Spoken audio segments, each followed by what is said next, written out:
Good evening. It's March 21st, 2014. My name is Matthew Ogden, and I will be hosting tonight's webcast.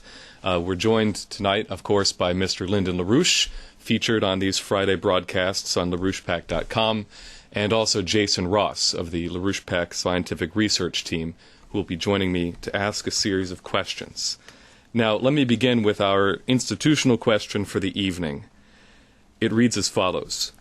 Mr. LaRouche, we'd be very interested in your evaluation of the crisis erupting between the Senate Intelligence Committee and the CIA and Obama's White House over allegations that the CIA engaged in spying on the Senate and on the Intelligence Committee as part of an effort to suppress the investigation into the torture program carried out during the Bush-Cheney administration.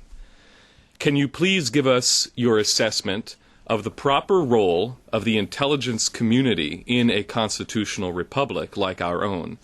How do you envision the appropriate role of the intelligence community within our constitutional system?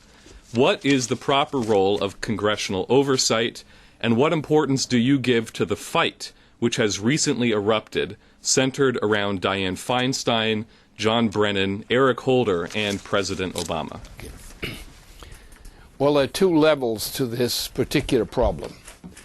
First of all, the President of the United States is already fully impeachable because he's violated the fundamental principle of organization between the executive and the Congress of the United States. And therefore, he is qualified for immediate impeachment proceedings. Now, what the weight we have to consider when a impeachment is in order. The question is, what is the disposition of the impeachment? What disposition must be made of the decision to have an impeachment process, presuming that the evidence of an impeachable cause is there? Because once the impeachable cause is defined, it can be minor, it can be clinical insanity, it can be all kinds of things. But in this case, it's a deliberate crime against not only the United States, but civilization in general. Since at least no later than the end of January of this year, the President of the United States, Obama, has been in systemic and contemptuous refusal to accept the terms of the Constitution, which means that the man already stands fully qualified for impeachment proceedings. Now, under those extreme conditions, you have something else that's happened. We've had that the Senate finally has begun to move against these crimes. And she, did that, and did it with great reluctance, probably over a period of 7 years of experiencing repeated criminality by the executive branch. The executive branch is coming back and saying, no, we make the law, you don't. So we have a fight now in which essentially, because the majority of the population wants this bum Obama out of office, nonetheless, the British influence and related Wall Street influences have nonetheless kept him on duty, even when a great majority of the people hate his dirty guts, inside and outside. So what we have is a conflict because that the ties of since the Bush-Cheney presidency and now the Bush presidency, and just think of what that means. It means over about 16 years, where people who were born 16 years ago approximately have never had a taste of what human life actually is. That's what it amounts to. 9/11 is that. Now, you probably will bring up the same question on 9/11 tonight, because we have a new 9/11 which is clearly in the making from a different quarter. And yet we have yet to remove the cover-up of 9/11, which was done by two presidencies. And this suppression of this is tantamount to a reason for punishment, for the expulsion from office and penalties out there too, which should have been applied to the Cheney administration, because Dick Cheney, or Dirty Dick Cheney, better qualified, named for fracking and similar other kinds of dirty things. Now, Cheney is a pure evil guy, And he has the same temperament that's shown by Obama. To hell with you. I'm in charge. I don't care what the law is. I'm in charge. That's what Obama says. That's what Cheney said. And Cheney pushed through the 9/11 cover-up. And now, as I said, we know, and no cover-up can now conceal it, that 9/11 was organized by the British Empire with its Saudi associates. We are now imminently facing a new Saudi-British operation who has not designated its assigned target area, but we know that the thing lies out there. It has some target, so we have another international 9/11 case again.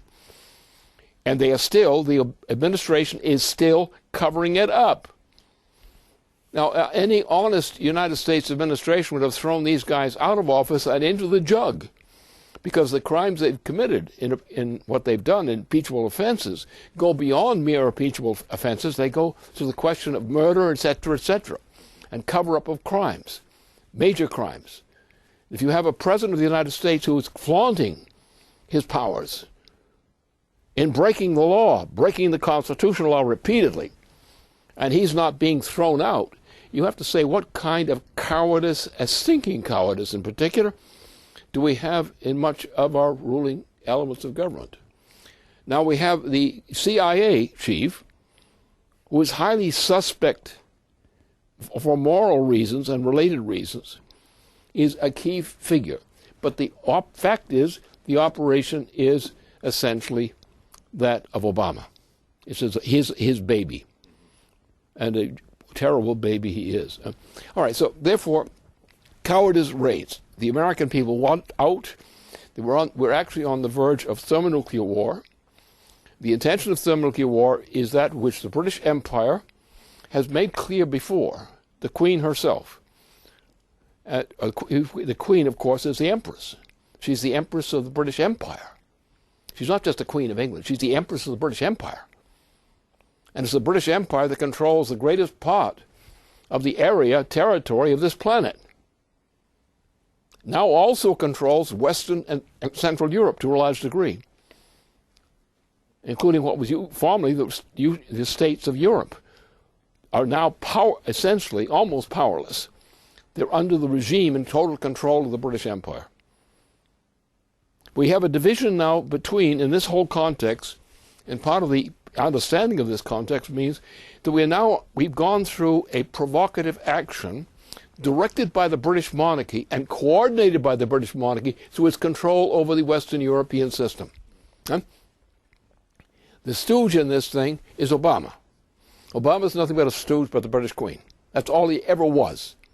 He never had any other basis. He, however, is totally tied to Dick Cheney.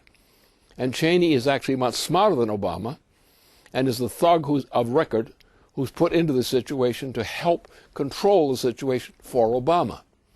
The first operation in which this impeachment process came into effect was a plan for trying to bluff Russia into backing down to a series of heavy pressures, which were the purpose of this operation, which was British in intention and supported by Obama and by Cheney. The intention was to try to pressure Russia into making back down conditions which would have made the defensibility of Russia's southern flank impossible. So what happened is the president of Russia refused to crack it down. Obama and the British have put on all kinds of things, putting bans against leading figures of Russia, which are not effective bans because Russia's not going to accept them. But what's the point? The purpose was originally, the reason why they went with this back down attempt against Russia was in hope that Russia would be caved in. But it didn't cave in. Now that means that they go back to plan A. Cave in was plan B. Now comes plan A. Plan A is general thermonuclear global warfare. And it was the hope that they could get by a bluffing action to cause Russia to collapse by a flanking operation against Russia's southern flank. that they would be able to make a piecemeal approach of their intention, to their intention. Now they are in a situation where they're struggling to start an actual thermonuclear war. The Joint Chiefs of Staff of the United States and other institutions say no. And it's under these pressures that heads of suction of the Congress have said, after 7 years, we're not going to give in this time. Why has this issue come up in this form? Because people in the Congress and in the Joint Chiefs and other parts of our government know that a thermonuclear war is the potential here. And they're working to block it.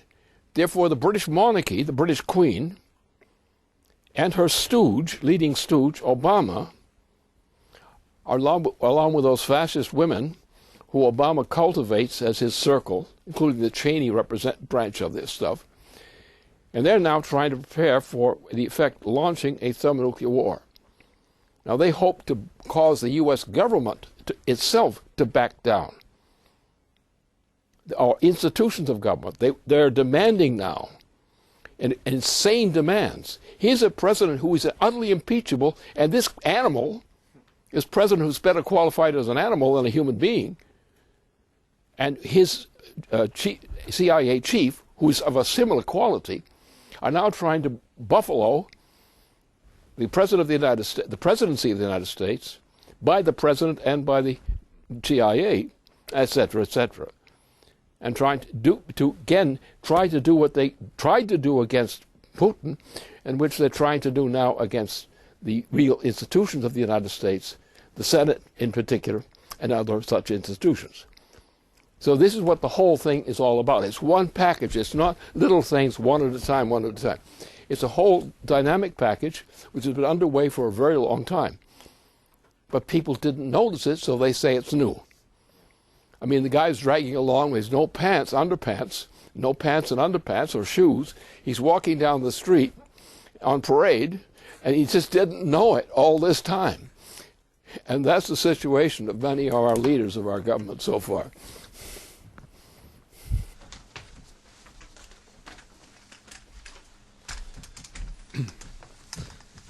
Well, as you mentioned, you have said that the unsolved mystery of the Malaysian air flight MH370 must be treated as a probable 9/11 copycat for Asia.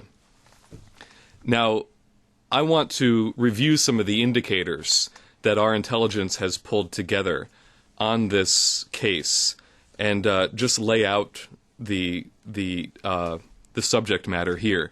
Over the course of this week, even as the investigation officially has been diverted into the South Indian Ocean, you've had a number of reports that have strongly indicated that, in fact, the plane was hijacked, probably by the pilots and or the passengers, and possibly flown into Taliban-controlled western Pakistan, where it is feared that the plane may be being weaponized to be used in an attack on some chosen target. On March 17th, Monday of this week, House Homeland Security Committee Chairman Michael McCall said, "The other possible theory that we're looking at is that it could have landed somewhere, filled with explosives, and then been sent somewhere to cause some great damage." Along the same lines, an intelligence service called LIGNET, which stands for the Langley Intelligence Group Network, which consists of former CIA officers, among others, cites Boeing sources saying that Malaysian Flight 370 is in Pakistan. Also, retired Air Force Lieutenant General Tom McNerney has echoed this theory, stating, "My concern is if this airplane could be used as a bearer of a weapon of mass destruction or even conventional munitions that could be used to attack an aircraft carrier, Israel, or another one of our allies."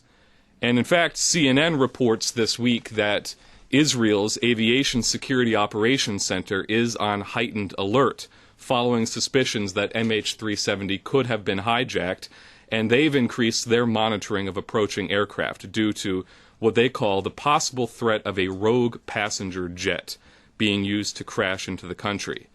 Now, it should be noted that Malaysia has been a center of al-Qaeda activity.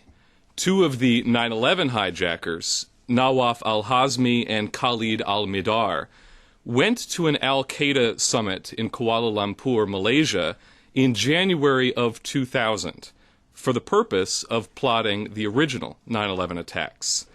Now, significantly, this week the Telegraph reported that on March 4th, Sajid Muhammad Badat, who's an al-Qaeda informer, told a New York court in the trial of Suleiman Abu Ghaith, who was Osama bin Laden's brother-in-law, that he personally knew of 4 to 5 Malaysian men, one of whom was a pilot, who had been planning to perform a similar hijacking to 9/11. Two of the men who were on this plane as passengers boarded the plane using stolen European passports that they had reportedly purchased from a Thailand-based organized crime ring, which traffics in stolen documents. And the day after MH370 disappeared, a previously unknown group calling itself the Chinese Martyrs Brigade released a statement saying, "You kill one of our clan, we kill 100 of you as payback." And according to this statement, it was a response to the Chinese government for its persecution of the Uyghurs, who have links to al-Qaeda and the al-Qaeda affiliated group Jamaah Islamiyah, which has a presence in Malaysia. Now, finally, the pilot, Captain Zahari Ahmad Shah, is known to be a close supporter and a relative, in fact, of Anwar Ibrahim, who's the opposition leader in Malaysia with ties to the Muslim Brotherhood. Immediately prior to the departure of Flight MH370, the pilot attended a court hearing in which Ibrahim was being sentenced to 5 years in prison. The pilot's daughter and her boyfriend both attended the International Islamic University of Malaysia, which is a center for the Muslim Brotherhood and which is funded by the Saudis. And in fact, Anwar Ibrahim was the president of this university in the 1980s. He also founded the International Institute of Islamic Thought, IIIT, right here in Herndon, Virginia, which was raided by the FBI in March of 2002 because it was suspected of ties to al-Qaeda and the original 9/11 attack. And just to add to the hijacking theory, before the co-pilot signed off en route to Beijing, the aircraft's transponder was switched off from the cockpit. The plane then made a U-turn and headed west in a diversion which was programmed into the aircraft at least 12 minutes before the co-pilot signed off. And one theory is that MH370 avoided radar in India by shadowing another plane, Singapore Airlines Flight 68. This flight proceeded across the Andaman Sea, into the Bay of Bengal, and finally into India's airspace, across India, Pakistan, Afghanistan, and finally Turkmenistan before proceeding across Europe to Spain. The Singapore Airlines Flight 68 would not have detected MH370 because its transponder had been turned off, and both planes would have shown up as a single blip on the radar with only the transponder information of the Singapore Airlines plane lighting up the air traffic control and military radar screens. So the question is, in your view, what is the purpose of such a 9/11 operation at this time? What is its relationship to the British drive for World War III, and why is it apparently being covered up by Obama? Because Obama's complicit. And I can prove it. I can prove it to anyone who knows intelligence, actual strategic intelligence. First of all, the mistake that is being made is the attempt to find a local event which might correspond in effect to something like this already gone before. That is not the case. What we're looking at now, when you take the complexities of this and known elements of participant in this complexity, you know exactly what it is, or at least I know what it is exactly. Now, I got on this case early in this week, actually from Sunday on through Monday, and made my contacts with relevant circles in Washington. And we had one of our leading people in our staff following up this issue, and we're compiling, then coordinating that information with his information and the information he gets from other sources. Now, the thing you have to do is take a global, not a regional, but a global map.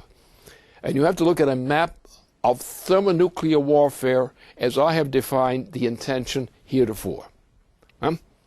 So that part, there is no mystery whatsoever. And when you think about this, what is the center of control of this series of attacks? The Queen of England.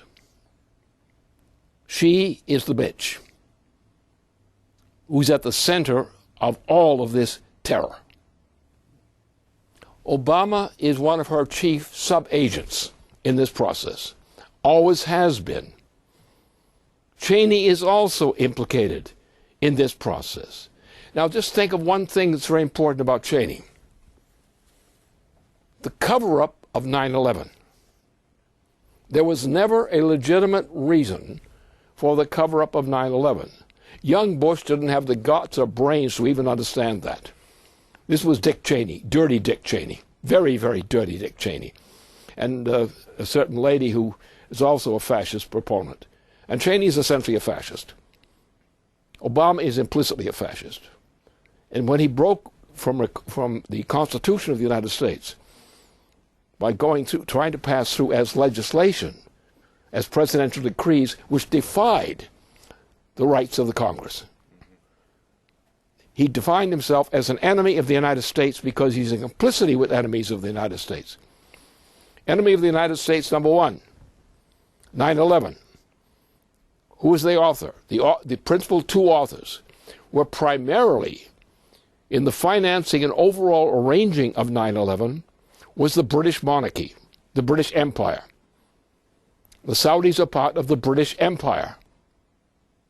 The Saudi forces then, through their people, orchestrated 9/11.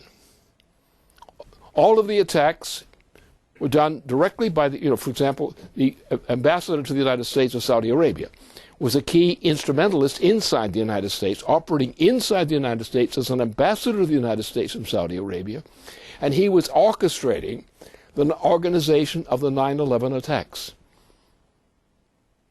And Cheney was fully implicated in the whole thing, fully witting.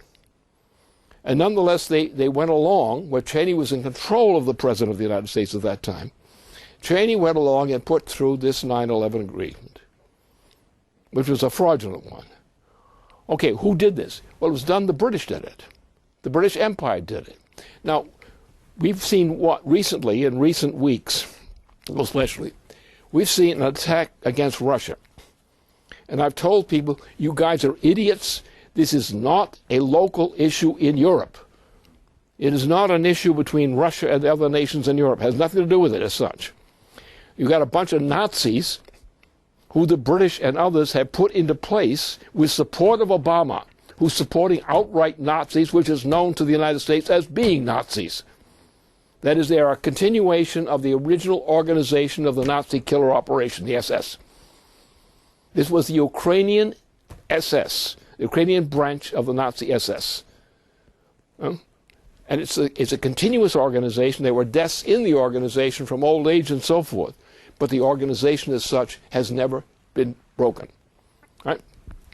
So this Nazi organization was supported by the British monarchy, and by President Obama.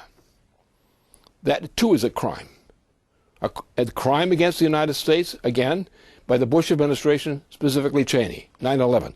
9/11 was a fraud against the United States and a homicidal fraud against the United States in general.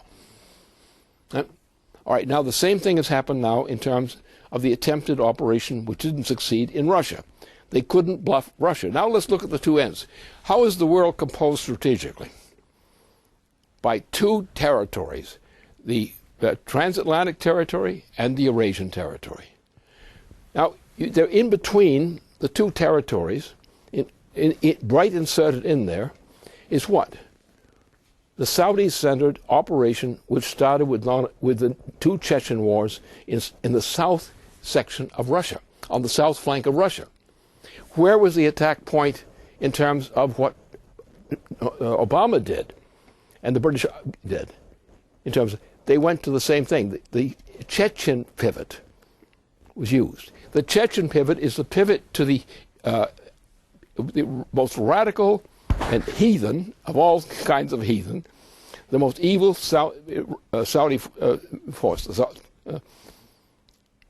and Saudi-centered force.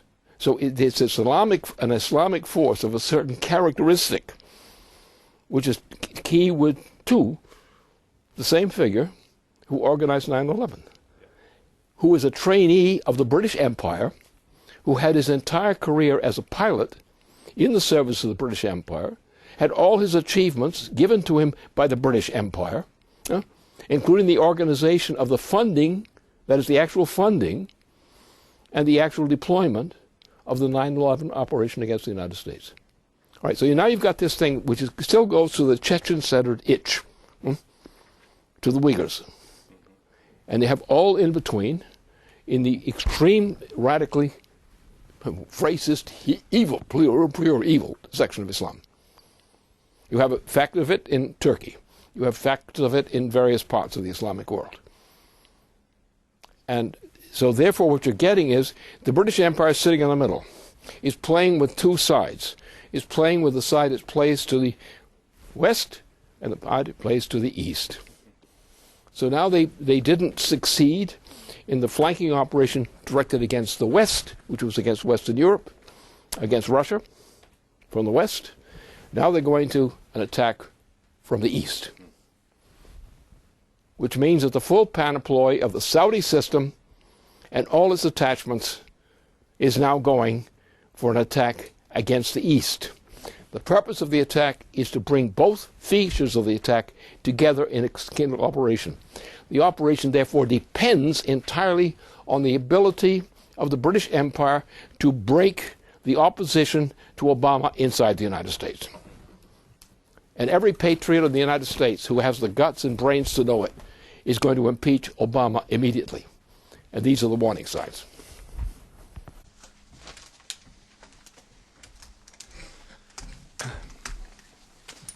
Well, let me just follow up on what you just said.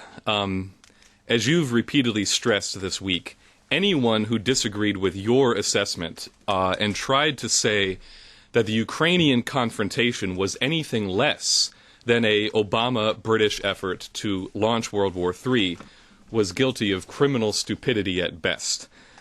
You've stressed that, as you just said, the British Empire's intention was either to bluff Russia into conceding as a way of crushing the entire Eurasian system, or to provoke a total thermonuclear warfare. Now, you stated last night that Putin refused to fall into their trap, that he acted correctly. No negotiations, no concessions to the British and to Obama, and that this is causing extreme consternation in the Obama camp. Now, it's clear that your voice is being listened to very carefully in Moscow, with a continuing series of high-profile appearances by you in the Russian media, including an interview that was published just this past Wednesday in Voice of Russia. This interview coincided directly with a speech that Vladimir Putin delivered on the situation in Crimea, ostensibly, where he elaborated on many of the same themes that you have been hitting on. I just want to cite a few excerpts from his speech. He said, "Those who stood behind the latest events in Ukraine wanted to seize power and would stop short of nothing. They resorted to terror, murder, and riots. Nationalists, neo-Nazis, Russophobes, and anti-Semites executed this coup. We can all clearly see the intentions of these ideological heirs of Stepan Bandera, Hitler's accomplice during World War II. Putin also made clear that he understands that this is a far greater issue than Ukraine per se, but that the target indeed has been the destabilization of Russia all along. He said, like a mirror, the situation in Ukraine reflects what is going on and what has been going on in the world over the past several decades. And he listed the cases of Yugoslavia, Afghanistan, Iraq, Libya, where international law and even the United Nations were ignored at the point of a gun, as well as citing the so-called colored revolutions, which were used to destabilize sovereign nation states and spread chaos and violence on Russia's borders. He said, "We understand what is happening. We understand that these actions were aimed against Russia and against Eurasian integration. And all of this, while Russia strived to engage in dialogue with our colleagues in the West. We are constantly proposing cooperation, but we saw no reciprocal steps. On the contrary, they have lied to us many times. This happened with NATO's expansion to the east, as well as the deployment of military infrastructure and missile defense systems at our borders." And then he continued, he said, "In short, we have every reason to assume that the infamous policy of containment followed in the 18th century, the 19th century, and the 20th century continues today.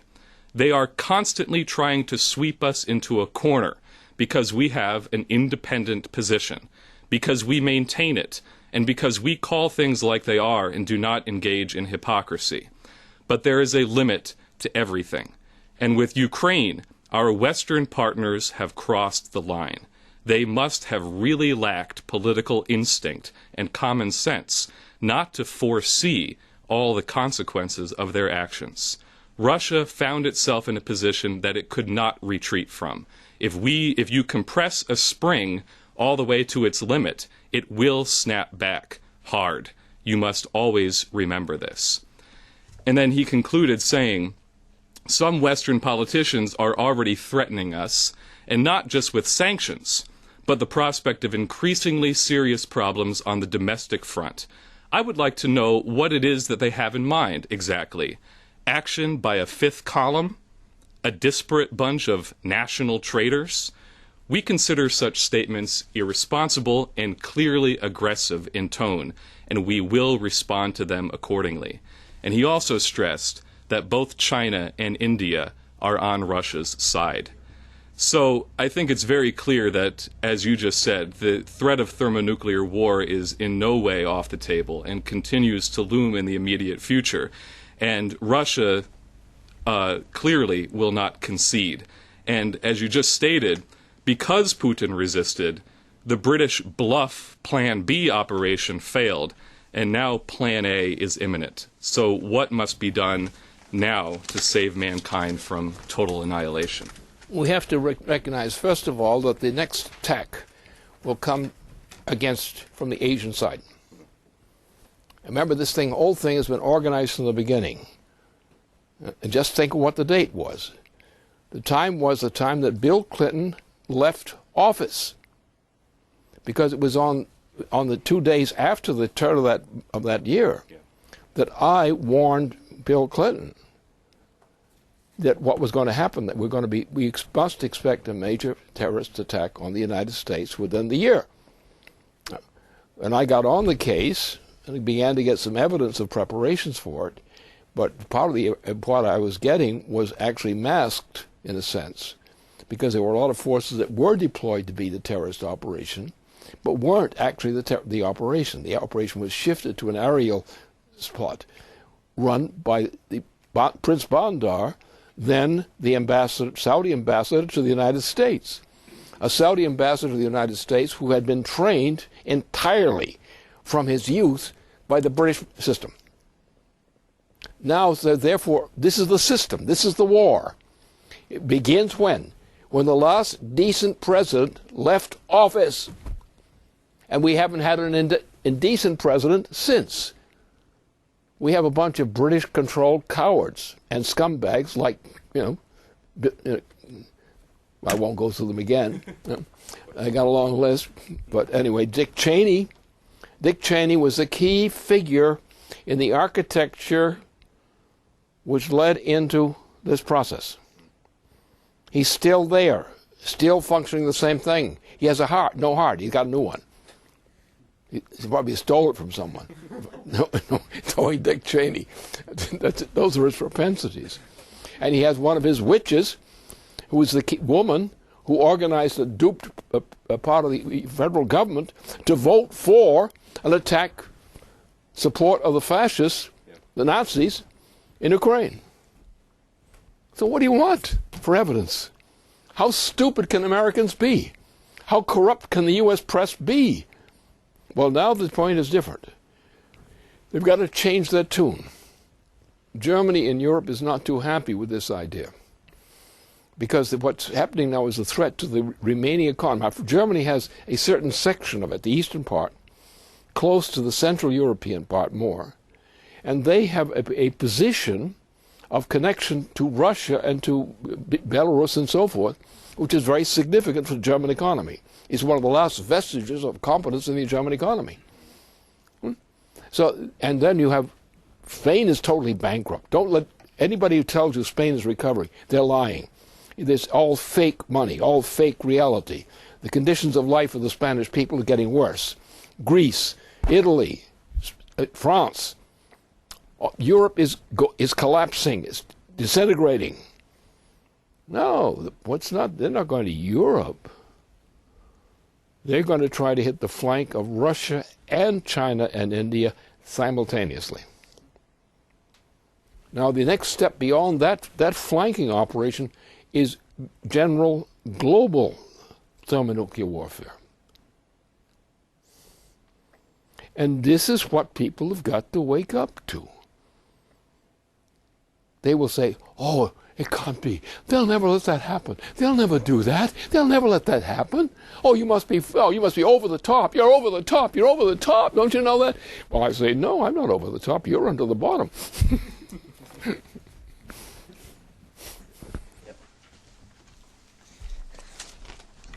All right, well, the next question comes in from Michael Steagall, who is running for Congress in San Francisco. He says, Lynn, there have been recent statements by the Republican Party over the last week which indicate that they are going to try to avoid any discussion of impeachment of Obama for the rest of this congressional session, stupidly hoping to consolidate an electoral victory in November. Of course, anyone who thinks that the Republicans would then, after winning, take responsibility to address the crimes by this administration, let alone the people of the nation, might want to check in with their psychiatrist.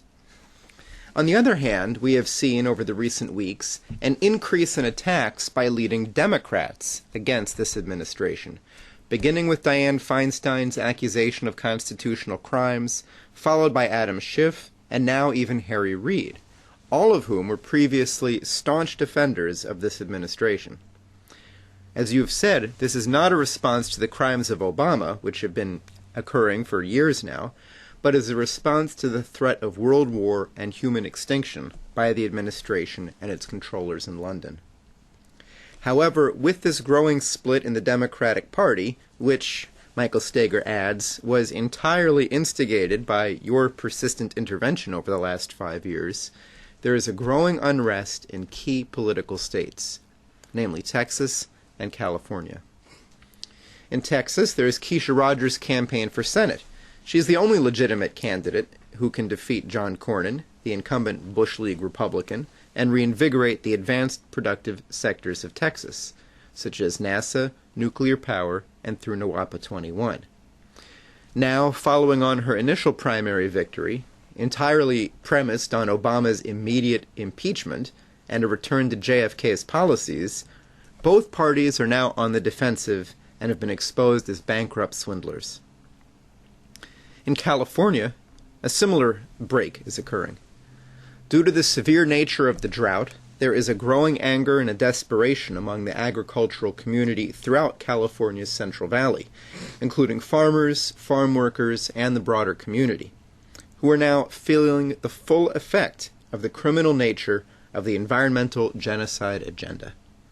And with Obama's visit to California and his pittance of handouts, the Zeusian slave system was made apparent to all. The people in this part of California, like much of the nation, want the right to work, to contribute, and within the Central Valley to make a living, growing the food for over 1/3 of our nation. It is clear at this point, as the rainy season is likely over, that this crisis will not remain in the Central Valley, as the repercussions of the drought are beginning to spread throughout the western states and the entire nation.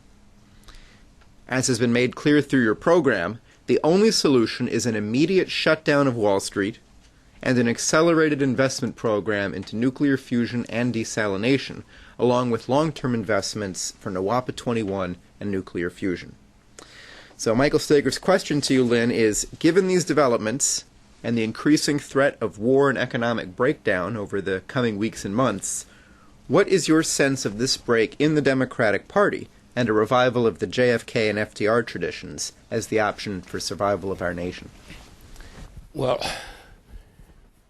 the essential fact here is that what I've been doing in my leadership role inside our own organization and the radiation of the effects of that role by our organization and by people who are attracted to it presents the only possible mode of survival of civilization today. Let's take some of the things which are most relevant to the United States itself, as opposed to the larger scheme of the world in general. What I've organized, because by deduction, so to speak, that the only turning point we can really get, a crucial turning point to save the United States from destruction, and that's no exaggeration. If we look at the food supply question and all the fracking frauds that have been created in the United States, especially among the western states west of the Mississippi, though it's not limited to that, and offshore as well as in these states, that there is no possibility under present policies for saving the U.S. economy. And that means that the entire area of the western states of the United States, including Texas and California, the two largest states of the nation, have a generally hopeless situation, a hopeless economic situation, and even an existential situation in life. Now, that means you cannot take factors which are already on the chessboard, so to speak. You cannot solve this problem from the standpoint of the pieces being played on the chessboard. Now let's go to another issue which has to be taken into account, the Republican Party. The Republican Party is a bunch of idiots in one respect. Why are they idiots? Because their money comes from Wall Street. Why do you think that the Republican Party, which, if it were successful in what it's trying to do for the next election, would see the death of the United States? They'd never make it. But what they did is they came up with this program, which they've stated publicly. They're not going to do anything to offend Obama until Obama is about to be thrown out of office by a Republican victory. Now, this idea comes entirely from the Wall Street and British funding of the Republican Party leadership. And I got a little full front of that thing in one, international television broadcast, which I participated in, which the Republican spokesman said exactly that. Now, what's happening in reality, look at the situation. In reality, the Republican Party is smoosh. It's finished. Because what you have is the greatest percentile, probably 70 or 88% of the U.S. voters hate Obama. And the rate of hatred is increasing at an accelerated rate. So who's running what election to what end? Or whose end? Well, so therefore, what you have is in Texas, where we have a very strong position, it's the Republican on the payroll of Wall Street, which is the opponent of Keisha. I don't know how any Texan ever voted himself into slavery. Is the Texans become so damn stupid that the only way they can save their money is to put themselves into slavery? How dumb can a Texan be?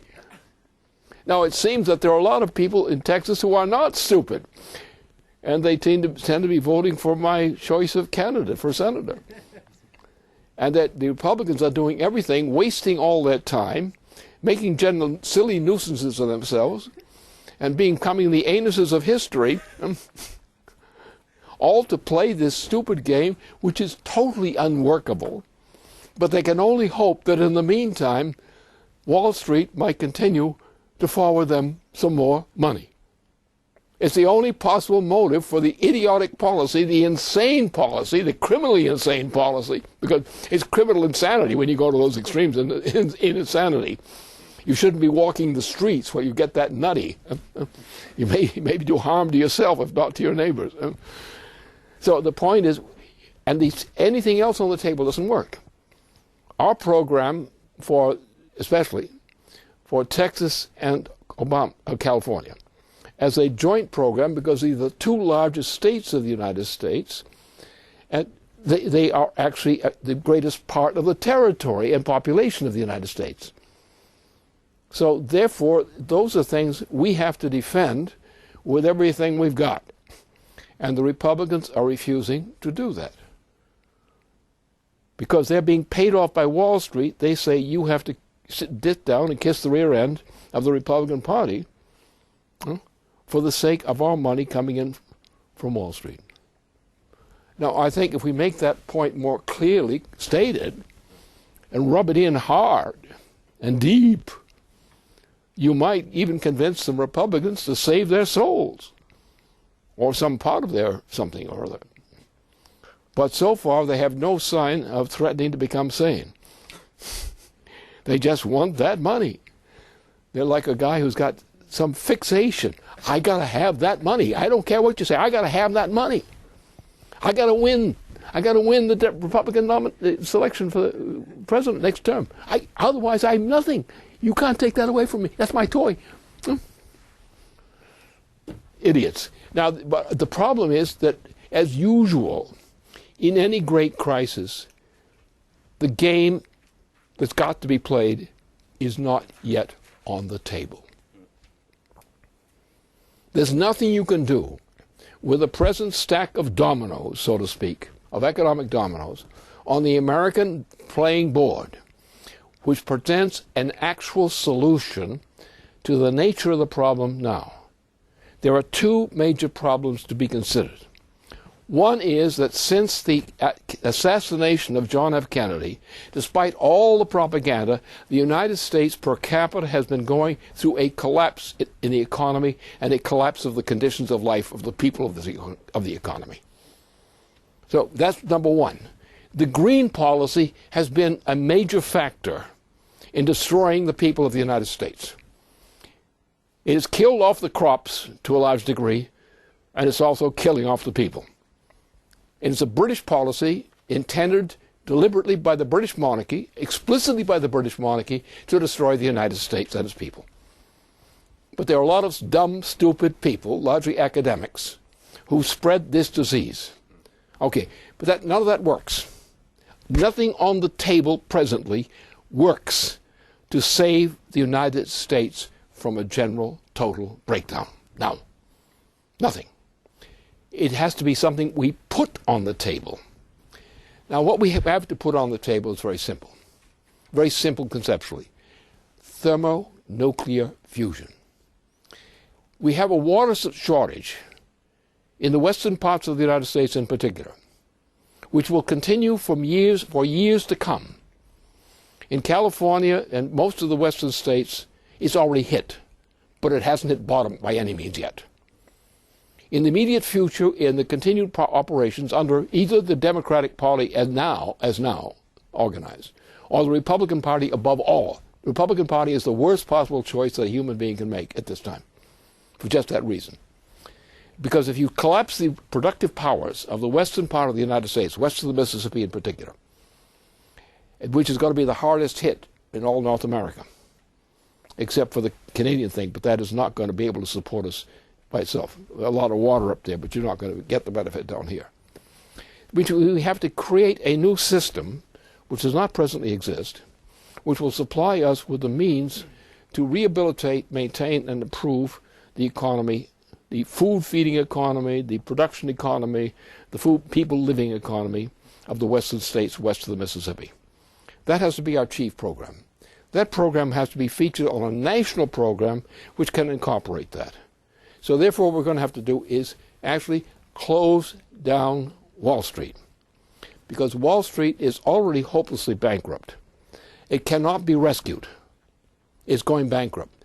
What you have to do is you have to put out the fire. And Wall Street is not an occasion for celebration. It's a fire which can kill off the economy. It's called bail-in.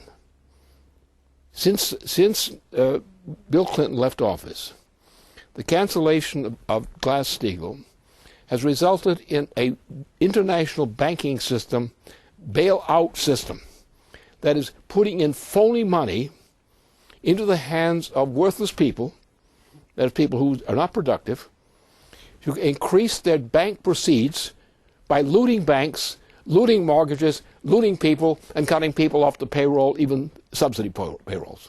It doesn't work. So therefore we have to cancel this stuff, cancel Wall Street. How do we cancel Wall Street? Well, it takes 2 steps. Step A is simple. It's already on the books. It's called Glass-Steagall. Now, Glass-Steagall will give you the foothold for changing the policy. It does not itself solve the problem. It prevents the problem from getting worse. It freezes it. And it puts a lot of bankers who ain't worth anything in reality, puts them out of business. But it's not enough to cause a recovery of the United States at the time that we desperately need a recovery in order to meet the unpaid debts to the people of the United States for their very sustenance. So therefore we have to go with step 1. Put in Glass-Steagall immediately. Anybody who's opposing putting in Glass-Steagall is an enemy of every person in the United States, even the damn fools who support the anti-Glass-Steagall program. They're stupid. All right, so they're stupid. You don't let them die. You just say, hey, you're stupid. We're going to put you in a place where you can't be stupid anymore and get hurt. We don't want you to hurt yourself with your stupidity, your greed in particular. But that won't solve the problem. We have to create a new source of physical productivity. Now, physical productivity in the history of humanity as a whole has always been based on advancement in technology. This takes in the form of higher degrees of productivity, of productive powers of labor. We've been operating on a green policy really ever since the 1960s.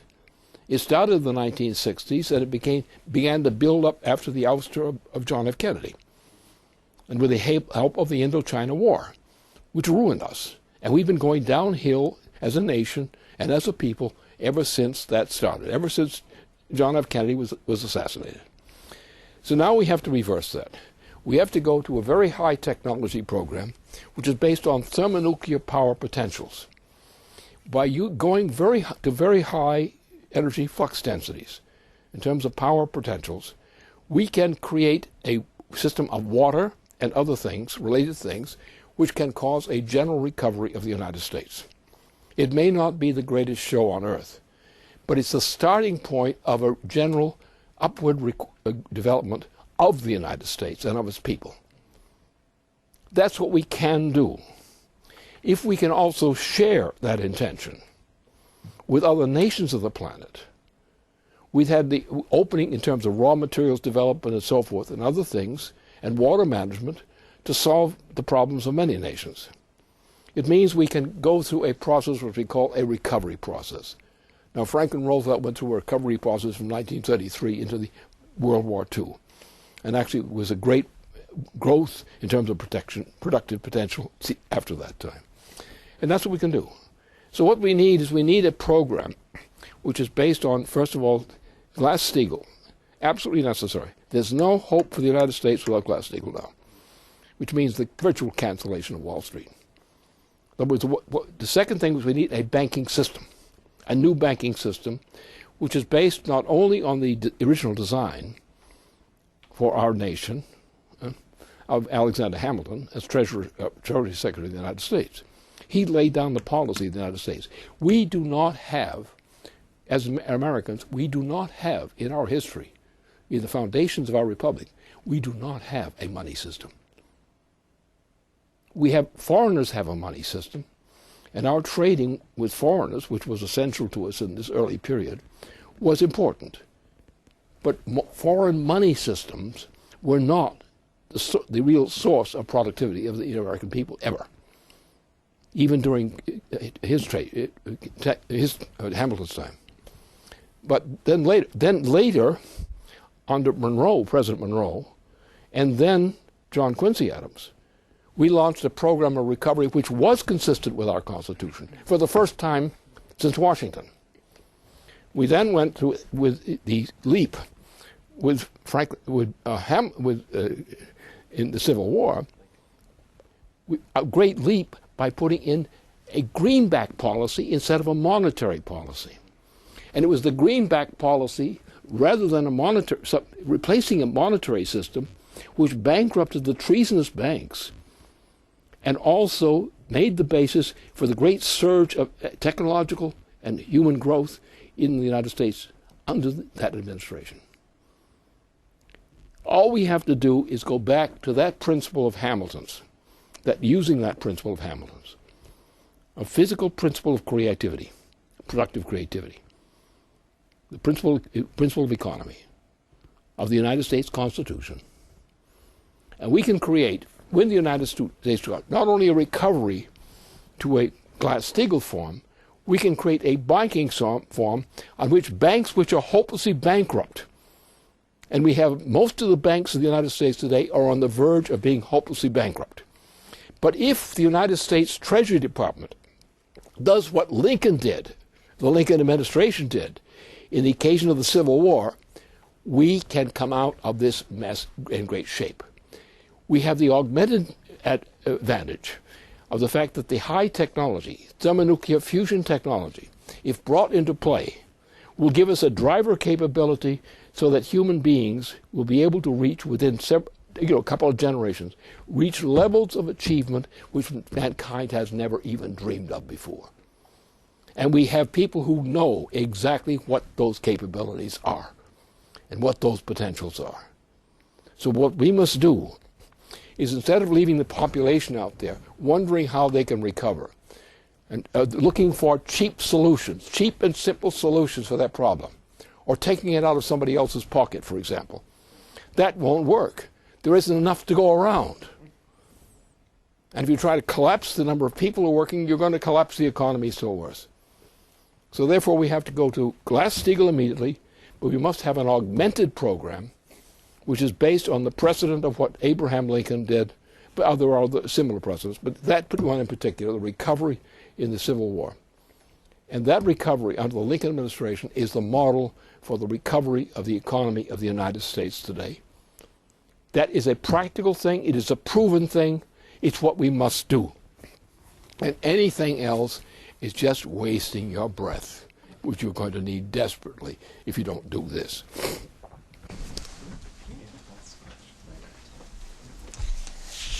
All right, so this will be the last question of this evening. So, Lynn, I confess I thought of this question before you handed the new paper that you're writing right now about Bertrand Russell, but he is the subject of this question. In your almost latest paper called The Satan in Bertrand Russell, you wrote of the problem of referring to the exterior of a physical scientific principle rather than actually presenting a competent representation of the principle itself, which you attributed to adhering to currently fashionable literary styles rather than scientific communication. Now, in that paper, you referred to two triads of discovery. The first, building on the work of that great genius Plato, of the achievements of Filippo Brunelleschi in the small, in the construction of the dome of Santa Maria del Fiore and in the Pazzi Chapel, in the large, with the work of Cardinal Nicholas of Cusa, and Johannes Kepler's role as unifying the work on both of these aspects. So those three, you wrote, composed a single, physical, unitary principle of scientific thought, on which all competent physical science since that time depended. The second triad that you bring up consists of the work of the pianist Max Planck in the small, the violinist Albert Einstein in the large, and the possible paths towards resolution laid out by the biogeochemistry of Vladimir Vernadsky.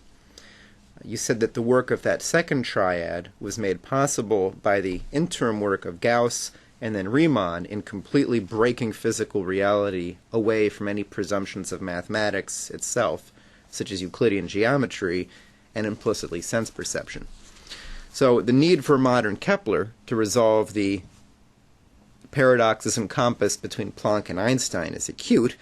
Unfortunately, the capability for such work has been stymied and crushed by the influence of that most evil of men, Bertrand Russell, who took up, with great relish, a task proposed at a 1900 Paris Conference of Mathematicians to try to axiomatize mathematics.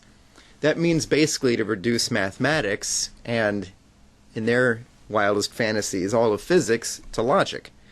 So Russell's work resulted in his tome, the Principia Mathematica, which Kurt Gödel, less than 2 decades later, proved to have been a complete waste of time.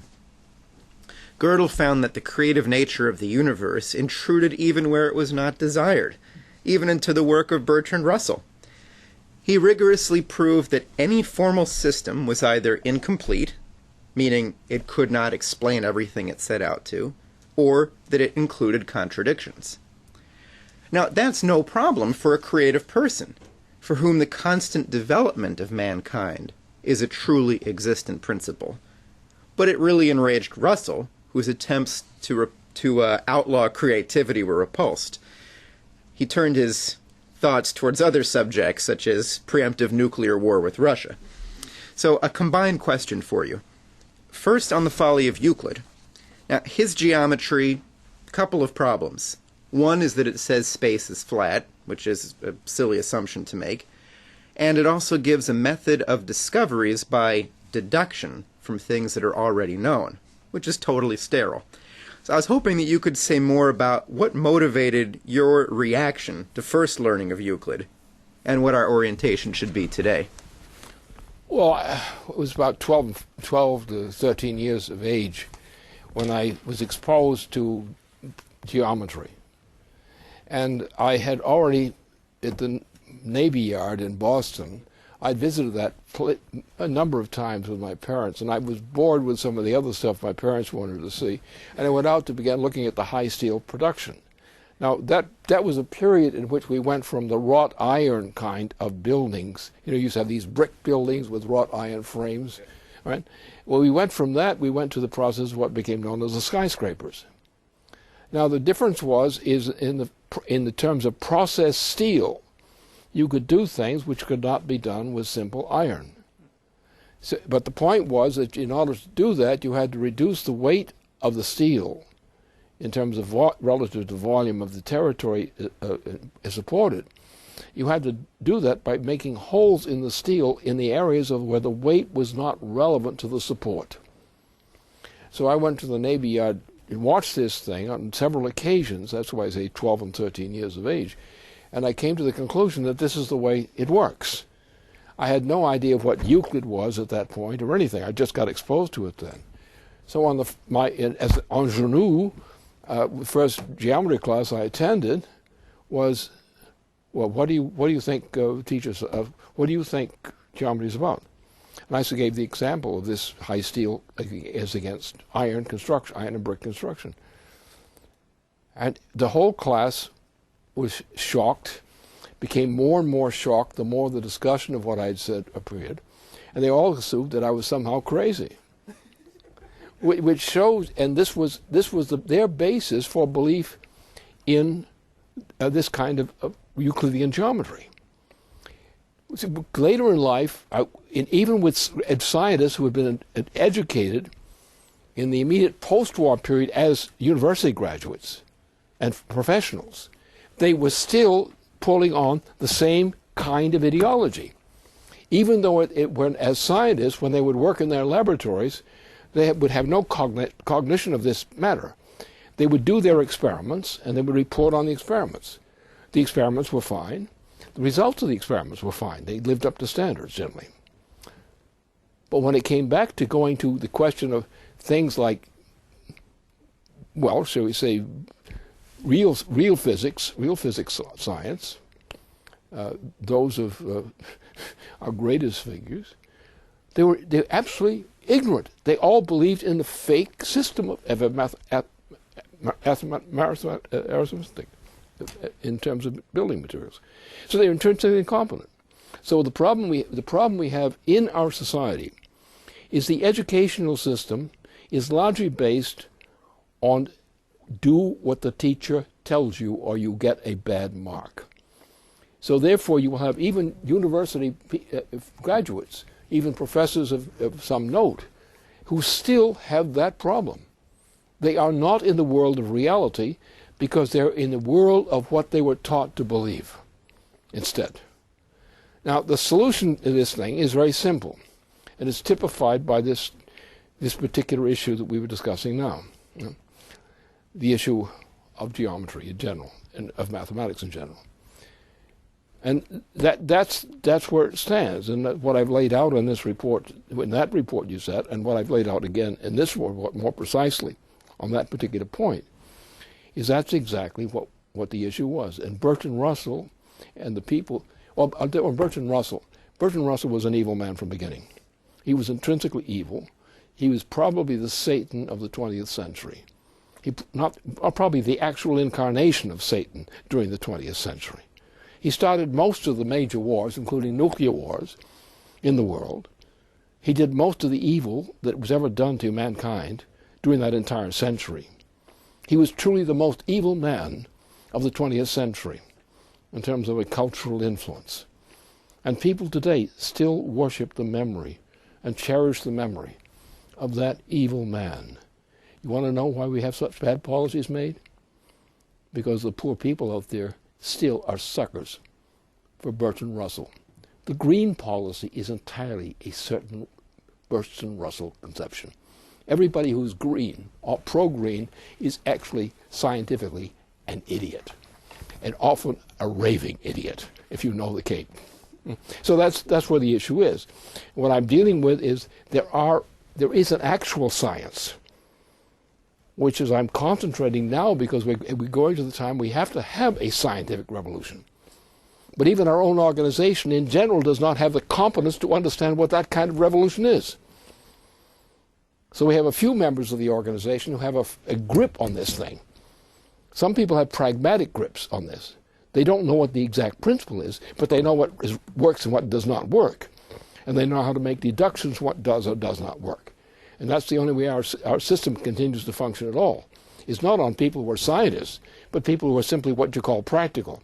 They picked up a trade, they're good at it, they accumulate their skills, and they do things better than they did before, or at least as well. And that's what keeps us going still. But we do not have any net scientific progress in the United States now. We have some twinklings of more advanced progress, but we don't have any net progress. And that's what I'm saying we need.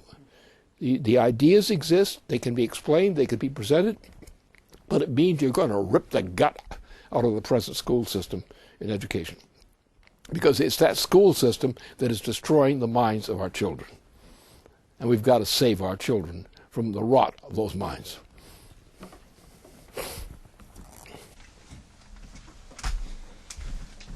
Well, thank you very much. That brings a conclusion to our broadcast tonight. Thanks, Jason, and thank you, everybody, for tuning in to watch. Stay tuned. Good night.